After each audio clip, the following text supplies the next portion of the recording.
Mistake with the Alpha, Chapter 72. Samantha's point of view. I slowly opened my eyes. I knew I had slept for a while. Sally would definitely be angry that I skipped work. I just came back from my sudden sick leave, and now I'm oversleeping again. That was my thought before I opened my eyes. I opened my eyes to the ceiling. It didn't look like the maid's room at all, nor did it look like my house. Where am I? Asked in my heart. Something covered my nose. I lifted my hand to remove it, then I noticed I had something on them too. Was I kidnapped? I thought again. Don't be silly, Crystal's voice came. Sniffing, I then calmed down to realize that I'm in a hospital. Why am I here? I said aloud. You don't remember? I heard a familiar voice. I turned then saw Dre seated looking at me.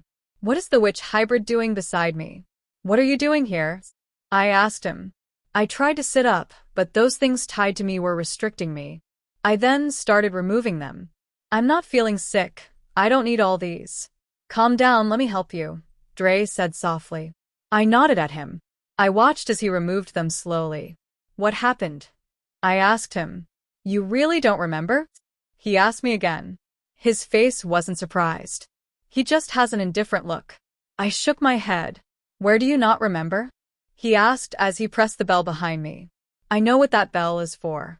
My dad works at the hospital, and I do visit him there many times and even do voluntary work there sometimes when I'm free at work. I tried racking my brain to answer his question. I know we came back from Jay's place this morning, and My words drifted since the memory was still woozy. I paused since it was coming back. Then all of a sudden my memories came. I remembered everything. Everything till Ethan carried me. What Allison did to me. Her face when she told them to beat me with silver whips. When she told them to strip me naked. When I shifted in anger, even when I was very weak. I remember, I said in a weak voice. I remember how Jalen was looking at me. He didn't even come close. Remembering all these made tears rush to my eyes. She almost killed me, I said softly. Grateful you are alive now, he patted my hand. I didn't know why my parents weren't the ones staying with me. It was Dre. Not like I wasn't happy to see him, but he doesn't even know me. Miss, I heard a voice. It was the physician coming together with his nurses. I had expected you to wake up. Welcome back, he said with a smile. I looked at him not knowing what to say, and I nodded. How are you feeling? He asked. I'm fine, I replied, looking down at my hands. That's good to hear. I'll run a test on you and see if you are good to go. I nodded. I didn't need it. I'm fine, and I want to leave this place. I want to go see my family. I didn't cease to wonder why it has to be Dre staying with me. Even if I won't see anyone else, I should at least see my parents, if not two but one. Where are my parents? I decided to ask softly. I didn't want to ask Dre, who is the one to stay here with me so that I won't look ungrateful. He might be a visitor, but then he's an alpha blood. He is far higher than I am. I don't know about that. I'm only here because Ethan, who is the one here, asked me to please stay with you since he has an emergency to attend to, he replied. I got more confused. Why would Ethan be the one to stay with me? He is a Gemma, and it's not as if I'm the Luna or something. I just want to be more cautious with all these royalties flocking around me. The more they come, the more trouble I am in. I didn't say anything.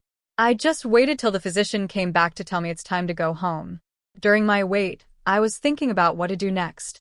We need to leave the pack house, Crystal said to me. I could feel that she's very sad because I am sad too. Yes, we should, I agreed with her. If we don't leave, Allison might find another way to make sure I'm dead. I might not have a mate, but I'm sure life is too beautiful for me to leave this soon. Once I'm out here, I'll make sure to drop a resignation letter to Sally. Over time, Sally, my two friends, Ethan and Alvin, came to see me. Jalen didn't come, and I was a bit sad. Then my worst enemy came to see me. Just as I saw Allison enter my room, my heart began to throb faster. What does she want? I asked myself. Now no one was with me, and she could do anything to hurt me. Just as the thought left my mind, I saw Jalen and his father enter. This got me more scared. My heart broke when I saw that Jalen was there, but what do I have to say? I stood up and bowed. I didn't do anything. Sam, Allison called me with a soft voice, as if we've been friends.